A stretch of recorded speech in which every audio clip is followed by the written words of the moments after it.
Welcome to another episode of The Artsy Raven, a show about writing and publishing with your host, J.F. Garrard. Welcome to another episode of The Artsy Raven, and today our special guest is Deanna Milligan and Ramsey Fendall.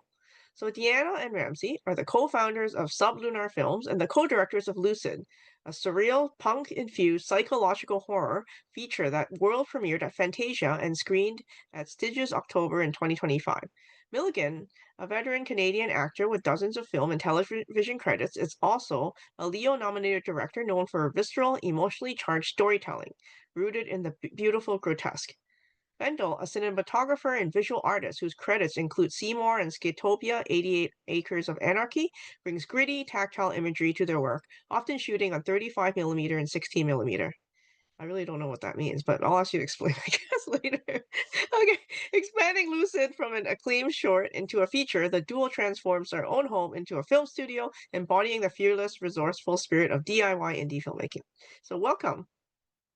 Thank you for having Thank you us. for having us. Nice to be here. Nice. Okay, so how did the two of you first meet and begin to collaborate? Well, we met on making films in Victoria. We met on a short film. On a short, yeah. Back and then in 2018, Yeah. I think it was 2018. and then we started making more things together, music videos, short films, and made a short version of Lucid together. Where in the beginning, the short film was the idea about an artist that enjoyed gross things. She loved the beautiful grotesque. And then we developed a story through Frontiers at Fantasia, a shorts to features program. And we expanded our story and characters and came up with a feature script, which we ended up shooting and happy to be releasing this week in Canada. So it's been a long journey. It's been a long journey. Congratulations. I mean, that's a big deal. But you shot so many little films. Like, how did you know this one was the one you had to expand, you know? Well, that's actually a good question because at a certain point, before we actually got into making Lucid into the feature, we had done the short. We love the world. I mean, it's a cool world, this 90s grunge punk art world. But we had actually turned our attention to another film, and we were sort of looking at getting that off the ground. And then all of a sudden, it sort of that other film wasn't going to happen. And at the time, we were talking to Canadian filmmaker Guy Madden. And Guy Madden said, well, you got that short film Lucid, and you guys have a house, so why don't you just shoot that movie in your house and make it into a feature? Yeah. And so he ended up becoming sort of our toxic enabler, as we like to call him. And at the same time as Guy was giving us his toxic enabling, we did get the short into this shorts to features lab at Fantasia Film Festival. And so that was those sort of two things really kind of got us going, because at a certain point, I know we were in the same way. We were like, we love this world. We love the Lucid world, but it was a short film and it felt kind of finished. But no, the film had other ideas. The story had other ideas, and it decided to just go up and over. And at a certain point, we were creating the film, but also the film was just sort of pulling us. The idea had assumed a life of its own and started to pull us in its with its own, like a crazy horse. Yeah, I do feel like it's funny. At a certain point, you're sort of looking for signs, or you're thinking, should I? Yeah, is this the one? Is this the one? Should I do this? Do I want to spend years with this story and this project? And it's, selecting that is hard. Like, it took us some time.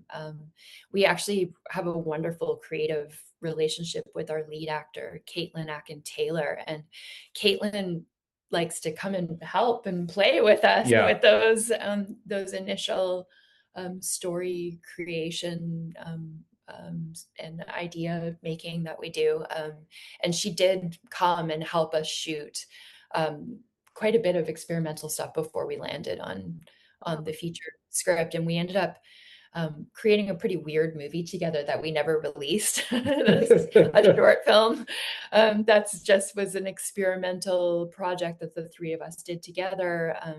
And yeah, just we have an amazing relationship that way, where we can make some cool stuff, and that's how we kind of began the project. That's how we began, and then at a certain point, I think we realized that the film did sort of grab us by the face, and it wanted to go forward. And then we were also very fortunate in that at a certain point, the third thing was we ended up getting a little bit of money from Creative BC. Thank you, Creative BC, to help us start developing a soundtrack. So we were working with our beloved composer, who alas passed away in October 2025.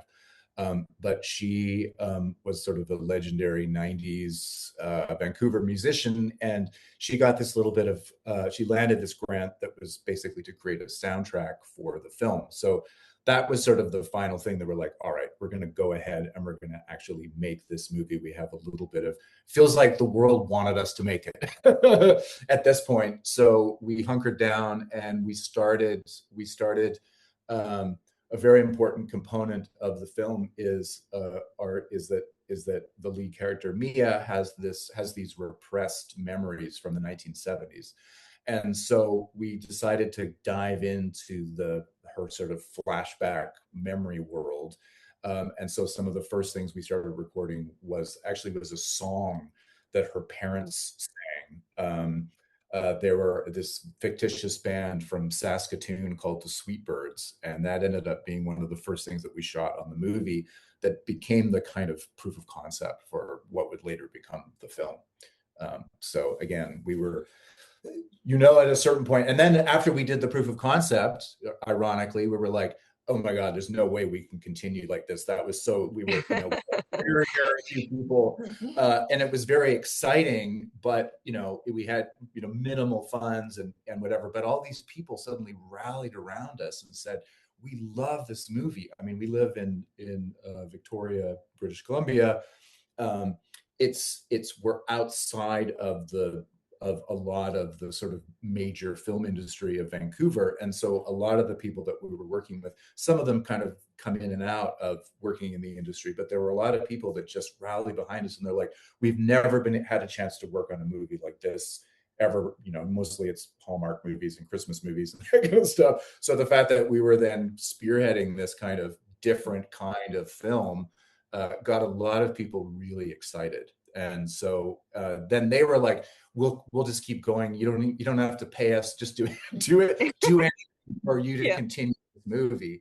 And so we're like, oh my God, okay, we got to make this movie now. Okay, let's take a step back. So, can you give us a little bit of synopsis of the short versus the movie? Like, were there Sure. what kind of story was there? A link? Like, you know what I mean? Like, should people watch one or the other kind of thing? So, the feature is much more of a bigger story.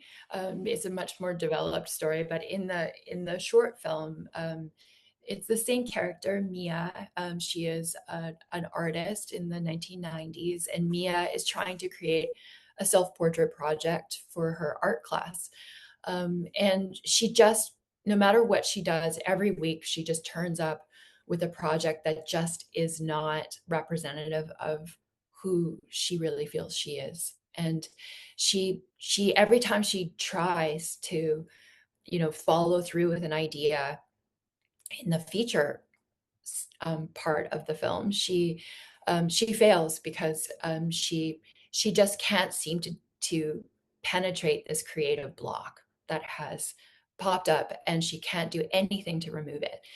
So it turns out in the feature version that it's because when she was a child that her mother used to hypnotize her.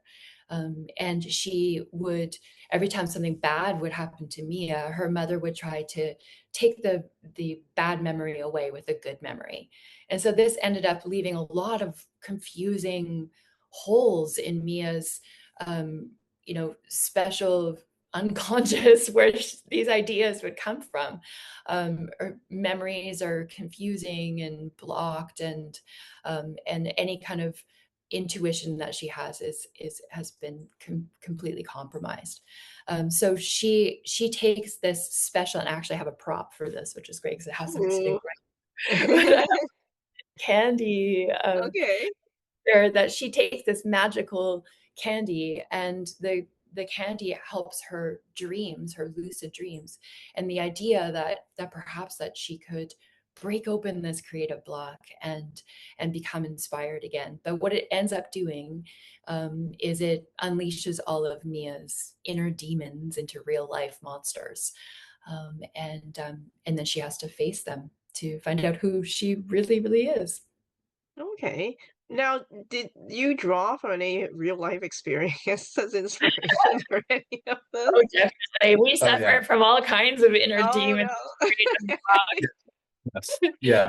So it was a personal deep dive into like what stops us from creating, what stops us from digging into ideas that are important to us, that you suddenly have a wall that comes up. That's so strange. And what are those critical voices that Yeah. tell you that you can't do things, and you can't do this, and you can't do that, and that's not good enough, and you know, everything like that. Why do we have that in our own psyches? And so we were really interested in exploring that in this story. Yeah, we kept turning our attention to that exact feeling of that critical voice, and thinking like, what is that? Where is it coming from? And you know, whose voice is it? Like, so thinking about it from a monstery horror genre I just, when you asked perspective. that, I just automatically thought my mother, but anyhow.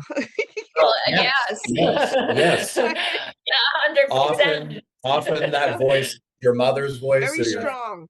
Yes. yeah, Yeah. or that voice. That's it. Those voices have a lot of different related Yes. related things. And in Lucid, that is, you know, of what Mia finds in there is her mother's voice. And Amber Dandelion, the actress that plays Mia's mother, is a wonderful actor, and she plays quite a few monsters in the movie as well. We have a chicken monster that comes out, very big spooky guy, and Amber is in that costume, and does an amazing job. You can't even tell it's her, but it's a fun little bit. So basically, yes, all monsters end up being your mother.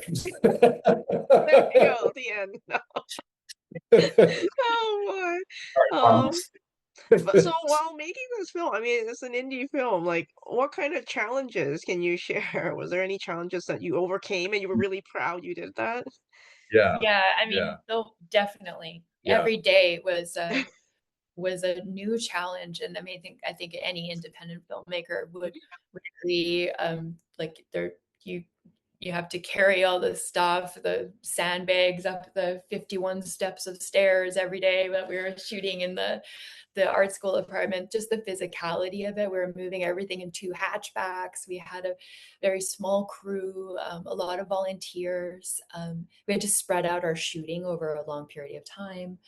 And yeah, I think mostly it's the time. It was the time and the you know, and having no money and having to figure out how to do things. And so that in part was why we ended up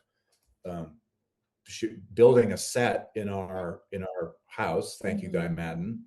We built this set in our house so we could at least A, not have to pay for it, and B, sort of control what was going on. And we had actually moved Caitlin Atkin-Taylor, our lead actress, into our house during production as well. So she stayed with us for 5 months. And so, but that was also, as much as that was Caitlin's not a challenge, but the challenge of having everybody in your house as you're making a movie, people coming and going, and people showing up with props, and the wardrobe all being in the basement. It's like there's no separation anymore between life and art. You're just entirely living this experience for months and months. And it's true that the pivoting is like such a massive part of it, because there's always problems. There are always something that is going to maybe change your expectations. And I think that that's like the number one thing that makes Lucid interesting, is that we keep thinking that, you know, if you had more money, like that you would be able to solve problems, but really, like, what is the $10 million version of Lucid? It's sort of dumb, right? There's Like yeah. Lucid is supposed to be like this. Lucid is supposed to be handmade. It's supposed to be DIY. It's supposed to be a community art project, and that's what makes it cool. So no matter how much we moaned about carrying stuff and doing things, like, this is how this movie was supposed to be made. It has the heart that it does because of it. Because of this, there were so many people for whom it was so meaningful. I feel like it's very easy to, you end up on film sets and people just sort of, you know, they shrug. They're like, well, it's just another movie. But this, everybody was like, I totally get this character. I totally get this problem. And people were just totally committed to wanting to see this movie through.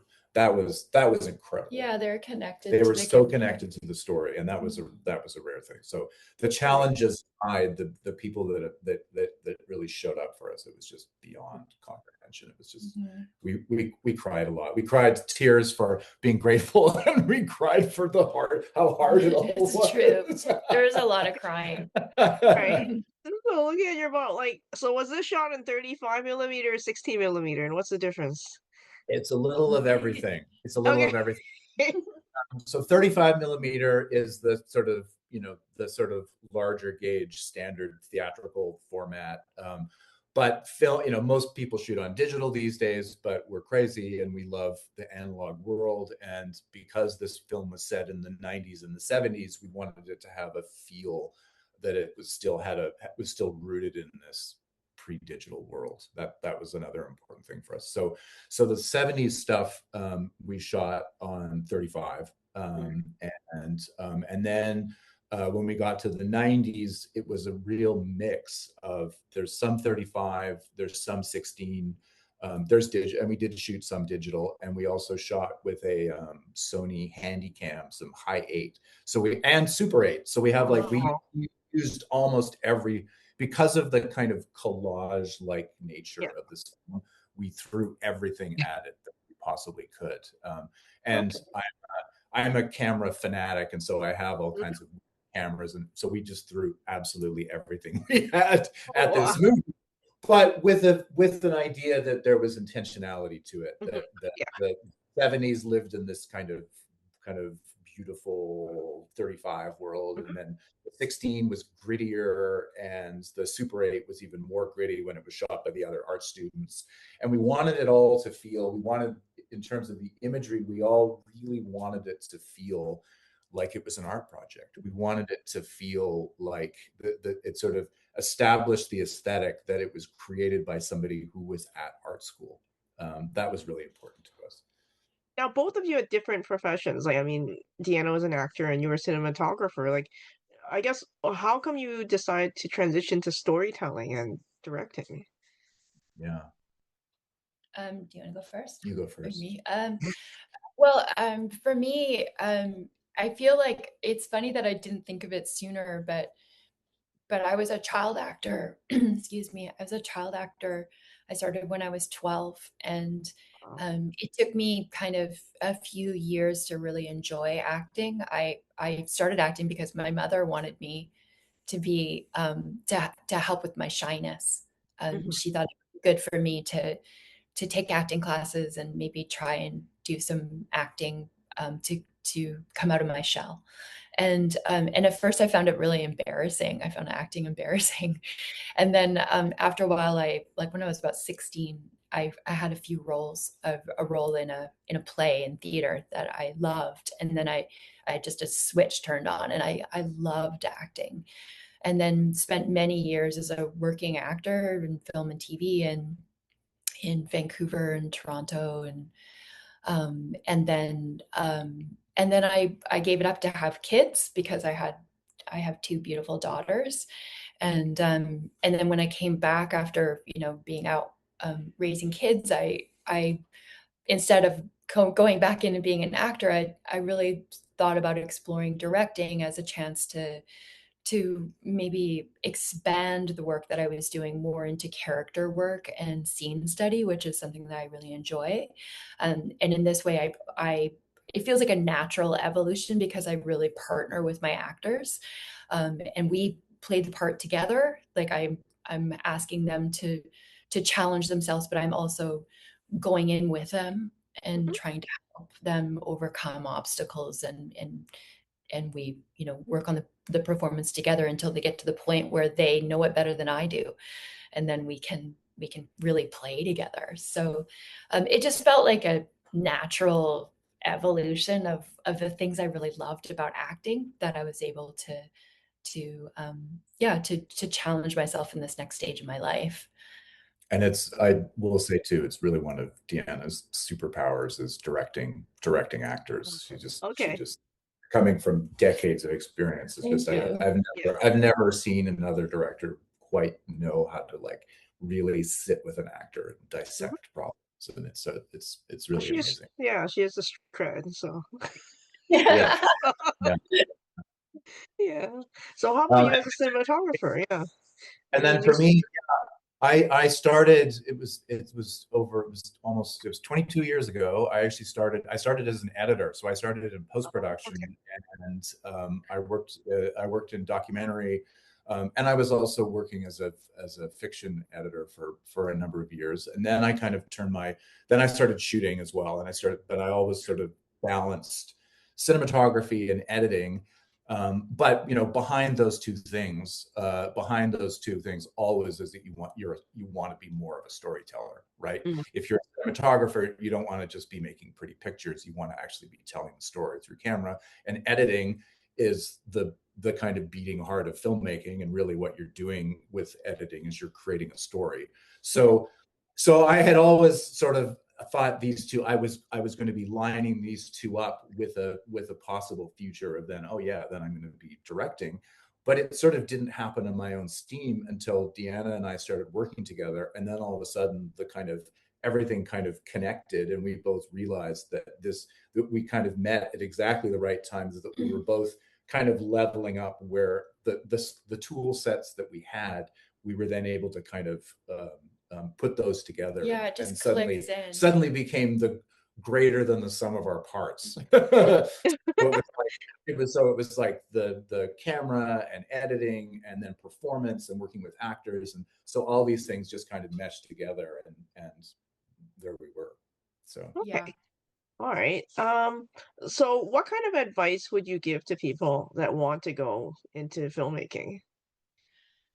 I would say, if you have to do it, because that's the thing, is it's something that really is, it compels you, you're pulled to do it. And if you have that pull, then you're so lucky, because you get to have this like amazing adventure, and it's going to take a lot of courage. And I think that you reach places where you need to build community, so that you can move forward, and to realize that pivoting is going to be essential for your life, and that sometimes your expectations are going to shift, and to never be afraid of that, because I think that there's always a greater idea around the corner, and not to be afraid if everything just suddenly doesn't work. It just might mean that there's another door that you go into that is just an opportunity for you to think of something you maybe wouldn't have at first. So I guess just embrace the pivot. Yeah, it's one of the things that we often say is you have to love problem solving, because filmmaking is problem solving, and on every front, everything that you have to deal with is some kind of problem solving, which is in itself is an incredibly creative thing. But you are, for every decision that you want to make, you're going to get some kind of resistance one way or the other. And so it's learning to navigate those things, and that learning that navigating it and switching and pivoting and doing that sort of thing is all part of it. And that you also have to be able to learn to do that with the people that you work with, because you can't do it alone. filmmaking is a very, it's an incredibly collaborative. I mean, it's the greatest art form. So many, you have to deal with, you know, it's writing, it's image, it's music, it's sound, it's like, it's all these things to create this kind of maximalist experience. And but you have to want to do this. It's a hard world. It's a beautiful world, but it's a hard world. And if you want to do it, you can't really do it with one foot in and one foot out. You have to just absolutely go in like a crazy person, and love it and fall in love with the process, because it is unlike anything else. I mean, really, having worked in several different mediums, it's the filmmaking aspect is just unlike anything else that one could do. Definitely do it if you've got to do it, though, because wow. Oh, but okay. Well, thank you very much for taking the time to talk to us today. Oh, thank you very much. It's really great to chat. The Artsy Raven is produced by Dark Helix Press. Introduction voiceover by Chris Gorman. Music by Tim Moore. Please access your bonus content on the Patreon website. Thank you very much for listening, and please stay safe.